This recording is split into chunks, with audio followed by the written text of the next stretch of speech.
on Long Island. This is Monday Musings, spiritual kickstart to the week. And I am joined by my friend and colleague, Rabbi Adam Scheier from Montreal, Canada. He is the senior rabbi of Congregation Shaar Hashomayim there, the largest Orthodox synagogue in the world. We have been friends for about 13 years since we were in the Rabbinic Leadership Institute at the Shalom Hartman Institute. And he, because it's so much warmer in Montreal, Canada, he is actually joining us from his sukkah at his house. So he's setting a wonderful example. Chag Sameach, happy Sukkot to everyone.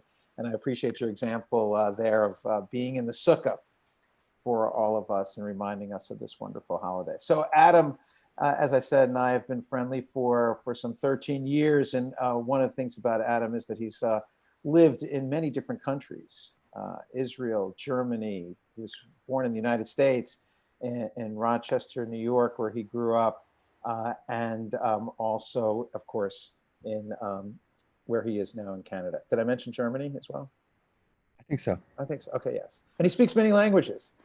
So, and now he's proficient at French. So, Adam, I thought it would be nice for you to tell us a little bit about what Jewish life is like in Montreal, Canada. Many of us have our only impression of Jewish life is New York Jewish life, and so you know New York. You went to yeshiva in New York City as well, so you're very familiar with the area here. What can you kind of tell us about the differences in Montreal Jewish life than here and then elsewhere? Okay, thank you. First, thank you for having me. It's great to reconnect with an old friend, and especially for such an amazing purpose. I chose to be out here in the sukkah because holy things happen in the sukkah, and for us to be talking, I'm bringing myself back to Jerusalem when we have these conversations. You know, most of our connection has been surrounded, as you said, the Shalom Hartman Institute in Jerusalem. So I'm bringing myself back there, even though there are no flights there. You know, I can't get there, but I know I miss it terribly. Absolutely, miss it even more when it's not available in the same way. But firstly, thank you. It's great to join your community as well. As I told you before, I have a personal connection to Long Island. My grandparents live there. We always used to visit them in Great Neck, and my parents from the South Shore, from my mother's from Belmore, and my father's from Merrick. So Long Island so is Long Island well. It's in my blood. So it's but I grew up in Western New York, and now have been in Canada for over 16 years at this amazing congregation, Shaar Hashomayim. So asked about Montreal Jewish community. One important thing to know is that it's a diverse Jewish community, that what was the Montreal Jewish community 50 years ago is a different community today. It's a community that has gone through any number of different iterations and evolutions from the kind of Anglo-Jewish community that has become Shaar Hashomayim, rooted in the traditions of British Jewry, to the Spanish and Portuguese tradition, to a Hasidic tradition, a very important Hasidic community here, a number of different communities together, then to the Holocaust survivor community, which came to Montreal, and now in the last 40 years or so, the Sephardic community, a Moroccan community, now a Parisian community that has come to Montreal. So there are many, many different communities, but what's I think unique. All of these different communities are in your synagogue as well? So no, our synagogue is a very diverse place, but not to that level of diversity where there's Hasidic and at the same time, people with deep affiliation to Moroccan traditions who have their own ways of praying and of worshiping. But our community is a community in which there are multiple languages that are spoken. You'll hear, if you walk around Kiddush, back when we had Kiddush 6 months ago, if you walk through Kiddush on Shabbat morning after services, you'll hear, of course, a lot of English, and you'll hear French, and you'll hear Hebrew. And you may hear a little bit of Yiddish here and there in the pockets, but it's really an extraordinary community that's really unique. That's a multi-generational community, and what that means is that you have, great grandparents and great grandchildren who are sitting together and have sat together. You have people in their 90s who have sat in the exact same seats in the synagogue for their entire lives, and are now sharing those seats with the next generations. That's really, I think, one of the things that makes Montreal and Canada in general, but Montreal in particular, unique, is the multi-generational component. I assume that's my family members, Dundee and Lyon. They sit in the same seats when they come to shul. Absolutely. Yes. Absolutely. It's one of the wonderful things, and something I miss. you know where people sit, you know, like, and so if that seat is empty, you want to make a phone call and see what's going on, because people have their place. Yeah, absolutely. And we've made a lot of phone calls in the last 6 months. That's been, I think, a really major part of our congregation's effort. You know, we're a synagogue of over 1,300 families in the synagogue, which is certainly unique in the Orthodox world, which is typically neighborhood based. But we have a big neighborhood, we have a big community, and again, multi-generational. People belong here. Can you talk, why is your synagogue so, you know, 1,300 family synagogue in the Orthodox community? As you said, most Orthodox synagogues are much smaller in terms of, you know, neighborhood where everyone can walk. So why does that, how come that's different in Montreal? I think a lot of it, I don't think there's any one answer. You know, they say, I think it's Stephen Cohen who says that destiny for synagogues and for Jewish life is zip code, what we call up here postal code. You know, if you're lucky and fortunate enough to be living in the right area, then you're going to get the right people. And we are in a great neighborhood right next to downtown Montreal. I believe you visited here a few years ago, and we had a chance to connect and see how close everything really is. But also the fact that people stay. You know, we don't have the same. It certainly was the case many years ago, much more, but now as well. The standard Canadian existence is really to stay where you are and to find work where you are. Yes, there's movement between Montreal and Toronto and Vancouver and Edmonton and Calgary, all those cities, but people generally, you know, where I grew up in Rochester, New York, which I had such an extraordinary experience, a Jewish experience, an educational experience, a family experience. It really was an amazing place to grow up. But very few of the people who I knew from Rochester, my parents' generation, were from there. And very few actually stayed there. There was extraordinary turnover, natural turnover built into the fabric of the place, and that's not the same in a multi-generational community where people are here. So if you grew up there, you end up living there when you have your own family. I mean, there's many people who return to the place in a sense, or never leave. There are a lot of factors. You know, the Canadian educational factor is part of it, is that we have excellent universities that are very cheap for residents. And so there's an incentive to stay here. We have, you know, an abundance of family businesses. You have whatever, you know, the family connections are very strong here. You also have visa challenges, and the fact that, you know, Canada and it's not as simple for a Canadian to go to the United States is not as simple as simply walking across the border or driving across the border to go work there. There's a serious bureaucracy involved. So everyone can walk to shul? No. Sorry, I don't mean to put you on the spot, but big neighborhood. Yes, everyone should have the strength to walk to shul. I apologize. Okay, so I do believe that one thing that's part of what we're talking about, synagogues need to think beyond these zip codes. Like, in other words, if there's a mission and a vision of a synagogue, you should be able to figure out a way to get there. And especially these days when we're online and doing so many things online, we should be able to transcend zip codes. I think that's too limiting for the future of synagogues. But it's something we're just beginning to figure out. If there's, if you connect with the rabbi, the cantor, or the vision of the place, or the philosophy, why can't it doesn't necessarily have to be around the corner. I'm not sure that model is going to be sustainable, especially here in the United States in our situation. Right. So what is there a piece of Canadian culture, do you think, that makes it different, or Montreal culture? We loved Montreal when we were visiting. I mean, it felt like, just a little bit of France, but, just enough in a sense for me. Yeah, I think there is a sense of, of broad thinking, of being a part of multiple cultures. We live in a Franco-Anglo environment and have to communicate. And your news sources are also coming in from different places. Some of the people in Montreal are connecting to European, French news sources, others coming from America. So you have that mixture of cultures and influences. I do think that there is a sense of being part of a larger world, both linguistically and religiously and spiritually and politically, that comes from living in I think there's so many places in the world that emerge that idea comes forward. Absolutely. Are you But saying I want to compared also to? I wanted to also just speak. I think one of our challenges as synagogues, you created this amazing program where people are connecting right now and listening to our random not so random thoughts, but listening to, to our wisdom, listening to us talk. But the challenge that moving forward is that our institutions are not structured for this. At least mine is. My institution, my synagogue is built for very impactful in-person large services. That's the bread and butter of our synagogue, is a Rosh Hashanah Yom Kippur service with 2,000 people sitting in the main sanctuary, connecting together. It's an emotional high, it's a spiritual high, and with other people in the building and vibrant youth programs and all of that. And now we're challenged, and we're challenged also to think of, now that we've made all these connections and we're out there, how do you maintain that? Say, this is the argument we always talk about, say the pandemic ends tomorrow, please God, let's say it's over tomorrow. Yeah, God What willing. what are the ways? Are we still streaming our daily services? I think so.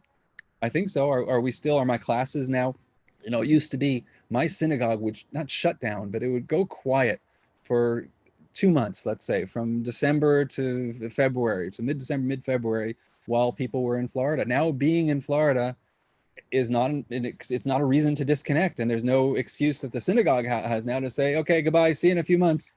That's no longer going to happen. And what's the infrastructure that we have to put in place to make sure we can do that easily? Yeah, I think, you raise 2 points that I want to sort of highlight.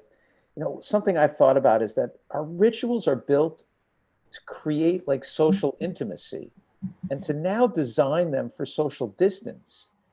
It's not just antithetical. It's almost, it almost feels like it feels wrong.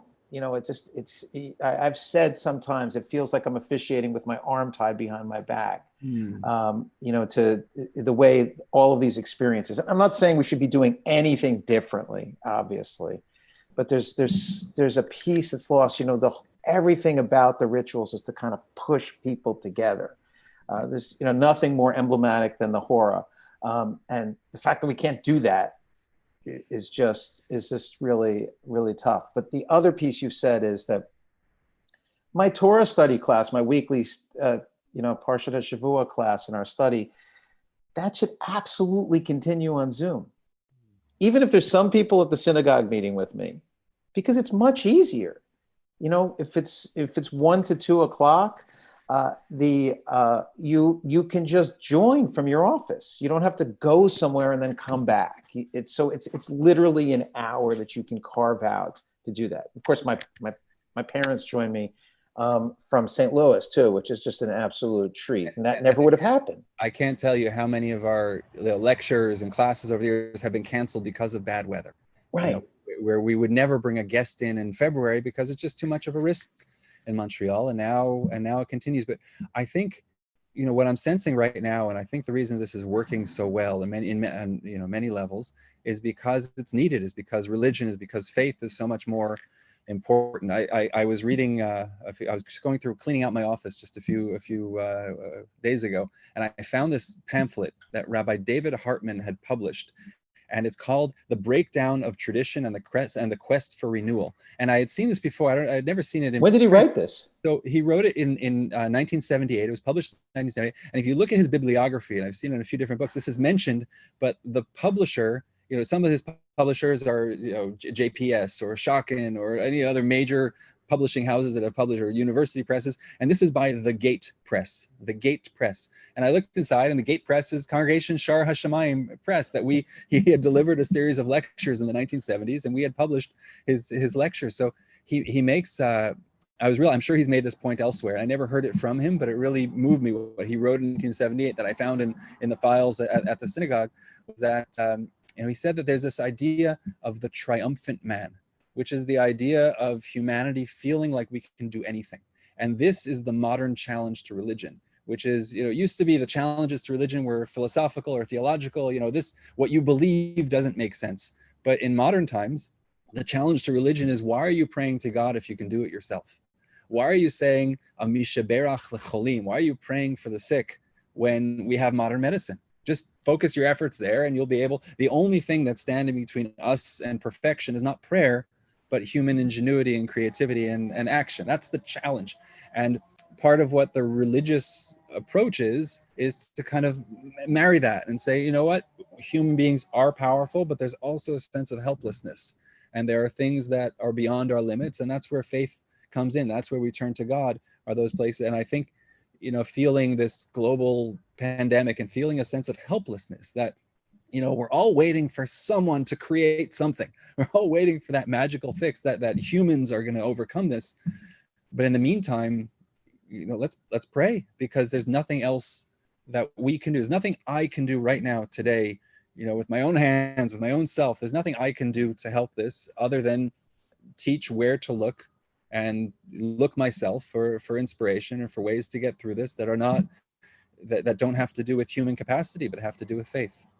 But part of our overcoming this is a sense of humility, you know, which we don't always, we don't come by so easily in modernity. You know, that there are things that we don't understand. Yeah. I mean, I do believe that we will overcome this challenge and that we will round the bend. I don't think it's going to be tomorrow. And I've started sharing with people that we have to begin thinking that this is a chronic condition versus a crisis. You know, like you have to plan like it's going to be a long haul, and that's different. You know, it's like you joked with me before we started, that meant buying a Peloton and a PlayStation 4, because, you know, it's not just going to be the next weekend that you're going to wake up and it's going to be all over. That's a very different mindset. But I think religion offers a sense of humility so that you can kind of approach a chronic condition in the sense of like, okay. And the other piece is religion offers a sense of history that we've been through stuff before, and we've come through on the other side. So that's, I think it also offers that. You have to send me David's article. I don't think I've ever read that, or I don't think it's in any of the books that he's published. I'll send you a scan of it. It's really a study on Heschel, Kaplan, and Soloveitchik and their approach to this problem. Oh, maybe it is in that collection of essays. We'll have to see. But that's great. So go ahead. You were going to say something. I have one. I know we're running out of time, but I wanted to share, because you mentioned humility. So I wanted to share one Sukkot experience that made a big impact on me and showed me this deep humility. I'd been working with this Jewish community in Germany, in the north of Germany, in a town called Flensburg. I've been working with them for many years, have very deep connections. And this is going back 20, when I was in rabbinical school, 18, 19, 20 years ago. And I would visit this community for the holidays, and we got this idea that I was going to build them a sukkah. I was going to go for Sukkot and build this Jewish community of Russian immigrants to Germany who had never had a sukkah, that I would build a sukkah for them. So I raised the money, however, a few $100s that it cost, and flew over to Germany with a team. We flew into Hamburg. It's about an hour and a half drive north of Hamburg. We drove on the way I rented a big van, and on the way from the airport, we stopped by the hardware store. I had it all planned out, down to exactly what I needed, exactly. I had a friend who's now a rabbi in Nashville, a dear friend, and he's very talented in these areas. So Rabbi Saul Strasberg, he designed the sukkah exactly what we needed. And we went to the hardware store, loaded up the van. We're exhausted, coming right off overnight flight, and we drove into this town of Flensburg. The Jewish community was waiting for us, waiting for their very first ever. And I felt like this conquering hero. Like, here we go, we're bringing Judaism. And my friend even bought a power tool, and he brought an adapter also for we're so prepared. And we came there to this community, and we started to unload the van, and we took out our power tools, and the community members basically pushed us aside and said, "We've got this now." And they reworked our design. They created these supports on different angles that we had never ever thought of. And what we had basically done was, a group of rabbinical school students had brought sukkah material to former engineers and contractors and people who had these extraordinary lives and expertise back in the Soviet Union. and hadn't been able to use that for many years, and they actually built a stronger sukkah than we could have ever designed, and they still have that sukkah today, or that material today. So it was, for me, such humility. Like, people need to own their own Judaism. As a rabbi, you can't just deliver it to them ready, ready for consumption, but it's something we kind of give the raw materials at times, and let them make their own, because that's going to be the most powerful, most inspirational. I think, I'll close with this. I want to, part of Sukkot and the beauty of the message of Sukkot and of the sukkah in particular is humility, because it can't be such a good structure that it withstands the winds. Otherwise, it's not a sukkah, and we definitely need a reminder of that we need to be humble before nature. And I think the sukkah is that message. And we, part of what you're saying is that we tend to kind of, we try to fix everything with human ingenuity, and, we try to bring, all of our tools, to make it as strong as possible. And maybe that's not what the intention of the holiday is. That's a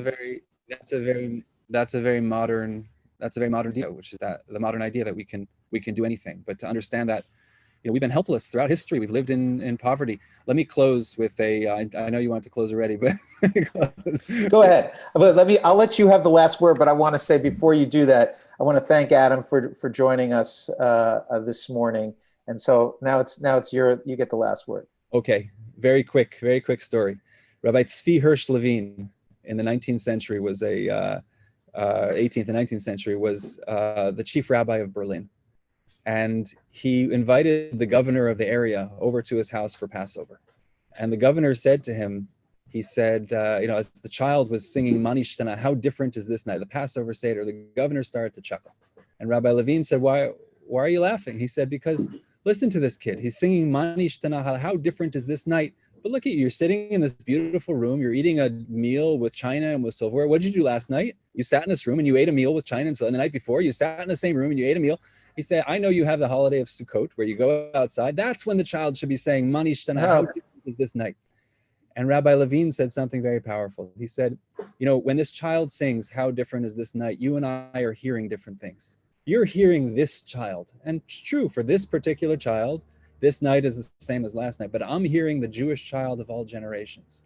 And for a Jewish child of all generations to sit in a warm home, to sit around a table with fine silverware and cutlery and china, that's Mani Shtana Halayla Hazeh. To be outside, to be exposed, to be fearful, to be vulnerable, to be in the sukkah, that's the classic experience of the Jews throughout the generations.